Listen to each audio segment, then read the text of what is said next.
বনানীর গল্প চ্যানেলে সবাইকে স্বাগত। আমি বনানী পড়ে শোনাচ্ছি শৈবাল মিত্রের গল্প ইলিশের রাত। ইলিশের দুটো বড় বড় টুকরো গরম তেলে ছাড়তে ছ্যাঁক ছ্যাঁক করে দুবার শব্দ হলো। নিপুণ হাতে খুন্তির ডগা দিয়ে টুকরো দুটো কড়ার দুপাশে সামান্য সরিয়ে দিলেন আভারানী। কয়েক সেকেন্ড যেতেই গঙ্গার টাটকা ইলিশ থেকে হু হু করে তেল বেরোতে লাগলো। অন্ধকার ঘুপচি রান্নাঘর খুবই হতশ্রী। বাঁশের বাতায় ঝুলকালি, চুন, সুরকির দেয়ালে পোতা পেরেকের ঝুলঝুলে নেতা, কাঠের পুরনো দুটো তাকে অ্যালুমিনিয়াম আর কাঁসার কিছু বাসন, বেশিরভাগই টেরা ব্যাকা, ফুটো ফাটা।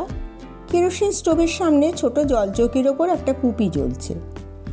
বাড়ির দুটো ঘরে ইলেকট্রিক আলো থাকলেও রান্নাঘরে সে ব্যবস্থা নেই। বিয়ের পর আজ 40 বছর হয়ে গেল কুপির আলোতে আভারানী রাতের রান্না সেরেছেন। কুপির শিকার দিকে একবার তাকিয়ে সনতের ওপর নজর ফেললেন আভারানী। রান্নাঘরের বাদিকে একটা তাকের তলায়, ওখানটায় বেশ অন্ধকার, হাঁটু মুড়ে কিম্ভূতের মতো সনত মেঝেতে বসে আছে। সনতের সামনে একটা কাঁসার থালা, ঘোলাটে অন্ধকারে শূন্য থালা। সনতের দু চোখের দৃষ্টি সমান তীব্র, ঝকঝকে আর ধারালো। এই রাত 10:30টায়, বর্ষা বাদল, অন্ধকারে কলোনির কোথাও সাড়া নেই। চারপাশে এমন চুপচাপ যে মনে হয় রাস্তার কুকুরগুলোও ঘুমিয়ে পড়েছে। শব্দহীন ভিজে রাতের বাতাসে শুধু মাছ ভাজার শব্দ, ছ্যাঁক কলকল ছ্যাঁক। খুন্তির ডগায় দুটো ভাজা মাছ পরপর তুলে আভারানী ছেলের থালায় দিলেন। ভাজা মাছের ওপর ঝাঁপিয়ে পড়ার আগে চাপা গলা সনদ মাকে বলল, বেশি আওয়াজ করো না, রাবণের গোষ্ঠী জেগে উঠবে। ছেলের কথা যেন আভারানী কানে ঢুকলো না। আবার দু টুকরো মাছ তিনি কড়ায় ছাড়লেন। রান্নাঘরের পাশে এক চিলতে উঠোন, তারপর গায়ে গায়ে লাগানো দুটো ঘর। একটায় তক্তপোষের উপর সনতের বাবা শোয়, মেঝেতে আভারানী আর দুই মেয়ের বিছানা। পাশের ঘরে থাকে সনত এবং তারই দুই ছোট ভাই সুকুমার আর সন্দীপ। স্কুল মাস্টার সনতের একারায় জীর্ণ আধমরা সংসার ধুঁকতে ধুঁকতে চললেও কোথায় যে চলেছে বলা খুব শক্ত। সংসার যেখানেই যাক, তার চাকায় তেল দেওয়ার জন্য সপ্তাহে 6 দিন সনতকে গঙ্গা পেরিয়ে শালকিয়া যেতে হয়। সেখানে একটা স্কুলে সনত পড়ায়। চোখের পলকে দুটো মাছ ভাজা সাবার করে সনত এখন আঙুল চাটছে। আঙুলে জড়ানো মাছের তেল আর গুঁড়ো চাটতে চাটতে আর এক জোড়া গরম মাছ ভাজার জন্য সে অপেক্ষা করছে। কড়া, খুন্তি আর গরম তেলে ঠুং ঠাং কুলকুল আওয়াজ হচ্ছে। কড়া করে ভাজা মাছের টুকরো দুটো পাতে পড়ার পর সনদ বলল, আস্তে, বেজায় শব্দ হচ্ছে। বিষণ্ণ ঘুম জড়ানো গলায় আভারানী বললেন, আমি আর পারি না বাপু। সনদ বলল, ডিমটা এবার ভেজে ফেলো। 1 বিঘত লম্বা একজোড়া ইলিশের ডিম আভারানী হাত ঘুরে তেলের কড়ায় পড়ার আগে ললুপ চোখে সনত একবার দেখে নিল। আহা, কি সরেস চেহারা! অনেক দিন পর একটা আস্ত ইলিশ আজ একা খাবার সুযোগ পেয়েছে। এমন সুযোগ জীবনে বেশি আসে না। স্কুলের ছুটির পর কাদা প্যাঁচ প্যাঁচে শালকিয়ার রাস্তা ধরে বাধাঘাট থেকে লঞ্চ ধরার আগে রোজকার মতো আজও নফরকুণ্ডু চা দোকানে 1 কাপ চা খাওয়ার জন্য সনদ ঢুকেছিল। বাইরে জোর বর্ষা, সকাল থেকে মুষলধারে যে বৃষ্টি শুরু হয়েছে তখনও থামেনি। ঝিপঝিপ করে পড়েই চলেছে। একটা বিস্কুট আর 1 কাপ চা নিয়ে বসতে নফর বলল, আজ গঙ্গায় বিস্তর ইলিশ উঠেছে। পরাণ জেলে 1 ঝাঁকা মাছ এখানে রেখে বরফ আনতে গেছে। আমি নিয়েছি 1 জোড়া, আপনিও একটা নিয়ে যান, দাম বেশ সস্তা। পকেটে 1.5 টাকার বেশি নেই জেনেও সনদ প্রশ্ন করেছিল, মাছের ঝাঁকাটা কোথায়? দোকানের পেছনে ঘরে চটের চাকা ঢাকা তুলে ঝাঁকাটার ওপর দৃষ্টি রেখে সনদ অভিভূত হয়ে গেল। কি রং আর চাকচিক্য, যেন ঢালাইয়ের উপর মোটা পাত। সুগন্ধে ম ম করছে ঘরের বাতাস। ঝাঁকার মধ্যে প্রায় 2 ডজন মাছ। সবচেয়ে ছোটটার ওজন 1.5 কেজির কম নয়। এমন একটা মাছ বহুকাল সে তাড়িয়ে তাড়িয়ে খায়নি, অথচ খেতে যে তার কি ভালোই লাগে। নেমন্তন্ন বাড়িতে সে খেতে বসলে আজও হইচই পড়ে যায়। 1-1.5 কেজি মাংস, 25-30 পিস মাছ, 1 হাঁড়ি দই, 4-5 ঘন্টার সন্দেশ, রসগোল্লা অবলীলায় খেয়ে ফেলে। বছরখানিক আগে এক সন্ধ্যেতে পরপর 3টে বাড়ির নেমন্তন্ন খেয়েছিল। আত্মীয় বন্ধু মিলে একদিনে যদি 3 জনের বিয়ে বা বউ হাত লেগে যায় এবং 3 জন সমান ঘনিষ্ঠ হয়, তখন কাকে রেখে কাকে ছাড়বে? অবশ্য 3 জায়গায় খেয়েও সনতের কোনো রোগ টোগ হয়নি। 3-4 বছর আগে এক বন্ধুর বউভাতে কেলেঙ্কারি হয়েছিল। গোটা ব্যাচ খেয়ে উঠে পড়ার পরেও তার পাতে তখন এক গাদা সন্দেশ রসগোল্লা থেকে গেছে, সামনে বসানো রয়েছে দইয়ের হাঁড়ি। তার খাওয়া দেখতে ভিড় জমে গিয়েছিল, হাসি মুখে সে খাচ্ছিল। সকলের সামনে বন্ধুর ক্ষিপ্ত ছোট কাকা বকরাক্ষস বলে গাল দিয়েছিল তাকে। খুব লজ্জা পেয়েছিল সে। ইলিশ মাছের ঝাঁকার দিকে তাকিয়ে থাকতে দেখে নফরকুণ্ডু আবার বলেছিল, একটু নিয়ে যান মাস্টারমশাই, এমন জিনিস আপনাদের কলকাতায় পাবেন না। নফরকুণ্ডুর কথা যে 16 আনা সত্যি এটা সে বুঝেছিল। খুব বেশি হলে 3-4 ঘন্টা আগে মাছগুলো ধরা হয়েছে, সব বুঝেও চুপ করেছিল সে। নফরের দিকে তাকিয়ে কিছু বলতে যেতে নফর বলল, দাঁড়ান, আমি বেছে দিচ্ছি। ঝাঁকার ভেতর থেকে কেজি 1.5 একটা মাছ খুঁজে বার করে নফর বলল, একেবারে সেরা মাছ, ওজন টোজন দরকার নেই, 25 টাকা আমাকে দিয়ে দেবেন, আমি পরাণকে দিয়ে দেব। সনত এতক্ষণে নিজের অসহায়তার কথা প্রকাশ করলো, বলে, এখন তো আমার কাছে টাকা নেই কুণ্ডুমশাই। কথাটা নফর যেন গায়ে মাখলো না, বলল, কাল পরশু বা সামনের মাসে দিয়ে দেবেন। সনত দ্বিতীয়বার ভাবল না, ঠিক আছে। পুরনো একটা চটের ব্যাগে মাছটা করে নফর দিয়েছিল সনতকে। নফর এত খাতির তাকে কেন করছে বুঝতে সনতের অসুবিধা হয়নি। নফরের ছেলে কীর্তিমান কুণ্ডু তার স্কুলে ক্লাস 6-এর ছাত্র। সে 6-এর ক্লাস টিচার, সামনে পরীক্ষা, সুতরাং সব জেনে বুঝেও চটের থলি নিয়ে সনত লঞ্চে এসে উঠেছিল। স্যাঁতসেঁতে মেঘলা বিকেলটা হঠাৎ বড় মায়াবী ঠেকেছিল।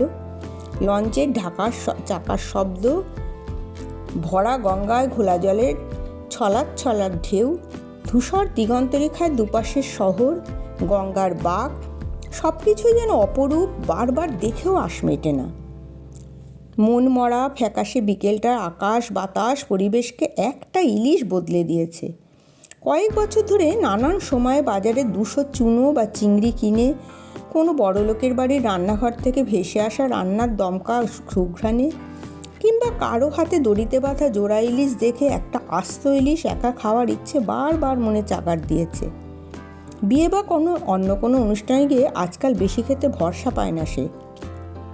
কে যে কি বলে বসবে ভয় হয়। হোটেল রেস্টুরেন্টে দমভর খাওয়ার মতো গাঁটের জোর নেই। বাড়িতে মাকে বাদ দিয়ে 5 ভাই বোন আর বাবা, মোট 6 জন, যেন 6টা বয়লার। দিন রাত দাউ দাউ করে জ্বলছে, যা পাচ্ছে গিলে নিচ্ছে, তবু আগুন নিভছে না। সনদ জানে শুধু মৃত্যুই এ আগুন নেভাতে পারে। চেটিতে নেমে বাস স্ট্যান্ডের দিকে পা বাড়িয়ে সনদ ঠিক করেছিল রাত 10টার পর খাওয়া দাওয়া সেরে বাড়ির সকলে ঘুমোলে তার খাবার নিয়ে শুধু মা জেগে থাকবে, তখন পা টিপে টিপে সে বাড়িতে ঢুকবে। একটা আস্ত ইলিশের আবির্ভাবের খবর মা ছাড়া বাড়িতে আর কেউ জানবে না। ইলিশের ডিমটা খুন্তির ডগা দিয়ে আলতো করে কড়ার তেলে উল্টে দিলেন আভারানী। তাজা মাছ, তেল বেরিয়ে কড়ায় ভরে উঠেছে। খানিকটা তেল বাটিতে আভারানী ঢেলে রাখলেন। অন্ধকার আকাশে গুড়গুড় করে মেঘ ডাকলো। বৃষ্টি এখনো থামেনি। ঠান্ডা হাওয়ার আলোর কম্পিত শিখা আলো আর কালো শীষের ধোঁয়াতে স্পষ্ট আলাদা হয়ে যাচ্ছে। পাশের দুটো ঘরে একজন বয়স্ক মানুষ, 4 ছেলে মেয়ে, সকলেই আভারানীর খুব আপন। একটু আগে শুকনো রুটি আর আলু বেগুনের তরকারি খেয়ে এখন ঘুমোচ্ছে। বড় ছেলের কথা মতো মাছকোটা ভাজার কাজ নিঃশব্দে করতে হচ্ছে আভারানীকে, কিন্তু ঘুমের মধ্যে গভীর নিঃশ্বাসের সঙ্গে ভাজা ইলিশের গন্ধ কি ওদের নাকে ঢুকছে না? মাথা বাদ দিয়ে প্রায় 25-26 পিস মাছ, মোটে 4টে ভাজা হয়েছে, এখনও অনেক বাকি। ঘুমন্ত মানুষগুলোর জন্য একটা করে মোট 5 পিস মাছ রাখলে কেমন হয়? আর চোখে আভারানী একবার তাকালেন ছেলের দিকে। রাত 10টার সময় ইলিশ হাতে চুপি চুপি চোরের মতো ছেলেকে বাড়িতে ঢুকতে দেখে অবাক হয়েছিলেন। কোনো প্রশ্ন করার আগে সনদ ফিসফিস করে বলেছিল, চুপ, কথা নয়, রান্নাঘরে চলো। অন্ধকারে বসা ছেলের ছায়ামূর্তির দিকে তাকিয়ে আভারানী দেখলেন সনতের পাত খালি, মুড়মুড় করে মাছের কাঁটা চিবোচ্ছে সে। ভাঙাচোরা বিবর্ণ চেহারা কি এক কঠিন অসুখে ক্রমশ শুকিয়ে যাচ্ছে। শিশুকাল থেকে আর কিছু নয়, ছেলেটার একটু ভালো মন্দ খাওয়ার শখ, কিন্তু সংসারের পরিত্রাহী অভাবে ডাল ভাত ছাড়া কিছু জোটে না। অথচ সকাল থেকে নাজেহাল খাটুনি, স্কুলের চাকুরি, টিউশনি, টাকা উপায়ে নানান ফিকিরে দম ফেলার সময় পায় না। 2 বোন অনিমা আর প্রতিমার বিয়ে দেওয়ার দায়ও সনতের। আভারানী জানেন বোনদের বিয়ের জন্য সংসারকে লুকিয়ে সনদ ফি মাসে কিছু টাকা জমাচ্ছে। যোগাযোগ করে 2-1টা ছেলেও দেখেছে। এই শ্রাবণী অনিমা 22 পেরিয়েছে, প্রতিমার 19 হয়েছে 6 মাস আগে। আর দুটো ছেলের অন্তত একজন সুকুমারের 25 হলো। সে কিছু রোজগার করলে সংসারে সামান্য হিললে হয়। গত 2-3 বছরে সুকুমার কিছুই করে উঠতে পারেনি, না চাকরি না ব্যবসা। তো একটা টিউশনি হয়তো করে, সে পয়সার মুখ বাড়ির কেউ দেখেনি।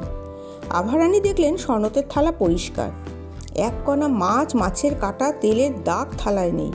ঝকঝকে থালা দেখে মনে হলে এখনই মেজে আনা হয়েছে। সনত নিঃশব্দ, তার মুখ চোখ কিছুই আভারানী ভালো করে দেখতে পাচ্ছেন না। 50 সালে সে মহামারী দুর্ভিক্ষের সময় যখন রাস্তায় ভিখিরির মিছিল, ফ্যান দাও মা কান্না, তখন আষাঢ় মাসের মাঝামাঝি বাগবাজারে গলির মধ্যে একটা পুরনো বাড়ির একতলায় সনতের জন্ম হয়েছিল। সেটা ছিল আভারানীর বাপের বাড়ি। মায়ের কাছে তখন আভারানী ছিলেন। শুধু সনত নয়, আভারানীর সব ছেলে মেয়ে ওই বাড়িতে জন্মেছে। একতলায় রাস্তার ধারে আতুর ঘরে এক দুপুরে সনত তখন 4 দিনের শিশু। চারপাশ নিঃশব্দ, নিঝুম। ঘুমন্ত ছেলেকে পাশে রেখে আভারানী একা বসেছিলেন। কিছু আগে এক বাটি গরম দুধ মা দিয়ে গিয়েছিলেন আভারানীকে ঠান্ডা করার জন্য। দুধ আঢাকা রেখে অপেক্ষা করছিলেন আভারানী। হঠাৎ জানলার উপর নজর পড়তে তার শরীর শিউরে উঠেছিল। জানালার লোহার গড়ার ধরে বছর 25-30-এর এক হাড়গিলে কঙ্কাল মেয়ে, পাট করা ময়লা ভিজে গামছার মতো কোলে একটা বাচ্চা নিয়ে দাঁড়িয়ে আছে। মেয়েটার কাঁধের ওপর বাচ্চাটা লেগে আছে। বাঁ হাতে বাচ্চাকে ধরে, ডান হাতে জানালার লোহার গড়া দাঁকড়ে সেই ভয়ঙ্কর মূর্তি তীব্র চোখে দুধের বাটির দিকে তাকিয়েছিল। আভারানী ভয়ে পাথর, চেঁচাতে গিয়ে গলা থেকে আওয়াজ বেরোলো না। এক মুহূর্ত বসে একবার নিজের ছেলে আর একবার সেই মেয়েটার কোলের বাচ্চাটাকে দেখে বাটির দুধটা জানালার গড়া দিয়ে মেয়েটার হাতের অ্যালুমিনিয়ামের তোবড়ানো থালায় আভারানী ঢেলে দিয়েছিলেন। সে হতভাগিনীর তর সইছিল না। দুধ থালা শেষ হতে কানা ভাঙা অ্যালুমিনিয়ামের থালাটা মুখে তুলে চুমুক লাগালো। কোলে কাঁধে লেপ্টে থাকা ছেলেটাকে সে ভুলে গিয়েছিল মাত্র এক মুহূর্ত। খানিকটা দুধ খেয়ে থমকে গিয়েছিল সে। ছেলেকে কোলে শুইয়ে শরীরে জড়ানো ময়লা কাপড়ের আঁচল দুধে ভিজিয়ে তাকে খাওয়াতে গেল। ছেলে খেলো না। সে ডুকরে উঠল। ঘরের জানালার গড়াদের পাশে দাঁড়িয়ে আভারানী দেখছিলেন সব। এক পলক নজর করে বুঝেছিলেন বাচ্চাটা মরে গেছে। মাথা ঘুরে বেহুশ হয়ে পড়ে যাওয়ার মুহূর্তে নিজেকে সামলে নিয়েছিলেন। একটু পরে বাইরে তাকিয়ে দেখলেন জানালার পাশের গলিটা ফাঁকা। কেউ নেই, শুধু একটা অ্যালুমিনিয়ামের থালায় খানিকটা তলানি দুধ পড়ে আছে। ভয়ে আভারানী থরথর করে কাঁপছিলেন। বড় ধু ধু শূন্য হয়ে গিয়েছিল বুকের ভেতরটা। কাঁথা বালিশে 4 দিনের সন্তানকে জড়িয়ে বুকে চেপে ধরে সে ভয়ার্ত শূন্যতাকে তিনি কাটাতে পারছিলেন না। ঘটনাটা যেন সারা জীবনের মতো বুকে গেঁথে গেছে। জেগে ঘুমিয়ে আবছা তন্দ্রার মধ্যে প্রায় ওই দৃশ্যটা, খিদেতে মরে কাঠ হয়ে যাওয়া একটা বাচ্চাকে বুকে চেপে ধরে এক দুর্ভাগিনী মা ছুটে পালাচ্ছে। আভারানী দেখতে পান নিজের ছেলে মেয়েদের তখন আভারানীর অচেনা লাগে। ভাজা ডিমটা খুন্তিতে তুলে সনতের ওপর চোখ পড়তে আতঙ্কে আভারানীর হৃৎপিণ্ড লাফিয়ে ওঠে। সামনে থালা নিয়ে কে বসে আছে? ও কি সনত অথবা সেই মরা ছেলেটা? 28 বছর পরে বর্ষার অন্ধকারাতে কার ছায়া মূর্তি? ভোজবাজি অথবা ইলিশের গন্ধে সে মৃত বাচ্চাটা আবার ফিরে এলো নাকি? হাত কেঁপে গিয়ে খুন্তির ওপর থেকে ভাজা ডিম কড়ায় পড়ে যেতে 2-1 ফোঁটা গরম তেল ছিটকে উঠল। সাঁড়াশিতে কড়াটা ধরে স্টোভ থেকে মেঝেতে আভারানী নামিয়ে নেন। এই তখনই দরজার কাছে কার যেন ছায়া পড়ে। আভারানী ভয় পান, সনত আঁতকে ওঠে। এতক্ষণ সে যা আশঙ্কা করেছিল তাই হয়েছে। দরজার চৌকাঠ ধরে লম্বা রোগা কঙ্কালসার একটা লোক দাঁড়িয়ে আছে। আবছা আলোয় লোকটার শরীর স্পষ্ট দেখা না গেলেও ঠিকরে বেরিয়ে আসা তার এই 2 চোখের ঘোলাটে মণিতে লোভের চিকুর খেলছে। 71 বছরের এই লোকটা সনতের বাবা। একটা সামান্য চাকরি থেকে বছর 10 হলো রিটায়ার করেছে। চাকরি জীবনে লোকটার অসুখ বিসুখের কামাই ছিল না, কিন্তু অবসর নেওয়ার পর থেকে সেসবের বালাই নেই। একেবারে সুস্থ নীরব। গত 10 বছরে একবারও জ্বর হয়নি। বয়স বাড়ার সঙ্গে খিদেও অসম্ভব বেড়ে যাচ্ছে। চৌকাঠের বাইরে সলজ্জ ভঙ্গিতে দাঁড়িয়ে লোকটা যখন ভেতরে ঢুকবে কিনা ভাবছে, তখন সনদ প্রশ্ন করল, এত রাতে আপনি আবার উঠে এলেন কেন? ইলিশের গন্ধে ঘুম ভেঙে গেল, লোকটা বলল। মুখের মধ্যে ইলিশের সুস্বাদু ডিম থাকলেও বাবার কথা শুনে তার মুখটা বিস্বাদ হয়ে গেল।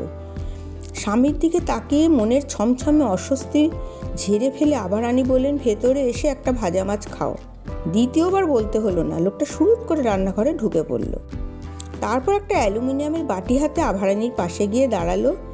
বাপের দিকে তাকিয়ে রাগে বিরক্তিতে সনদ জ্বলছিল। একটা গোটা ইলিশ খাওয়ার পরিকল্পনা বানচাল হতে বসেছে। 71 বছরের এই হ্যাংলা বুড়োটা কম করে 3-4 পিস না খেয়ে উঠবে না। কিন্তু না, এতগুলো মাছ খাওয়ার সুযোগ সনদ দেবে না। জোড়া ডিম গপ গপ করে খেয়ে ফেলে সে দেখলো তার আগে বাবার খাওয়া শেষ হয়ে গিয়েছে। সকাতর চোখে কড়ার দিকে তাকিয়ে লোকটা বসে আছে। দুটো ভাজা মাছ সনতের থালা দিয়ে আভারানি বললেন, পেটিটা তোর বাবাকে দে।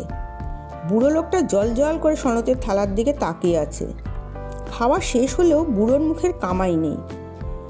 পাকলে চলেছে মুখ। চোয়াল থেকে গলা পর্যন্ত নেমে আসা হলুদ কাগজের মতো স্বচ্ছ চামড়া সাপের খোলসের মতো যে কোনো মুহূর্তে খসে পড়বে।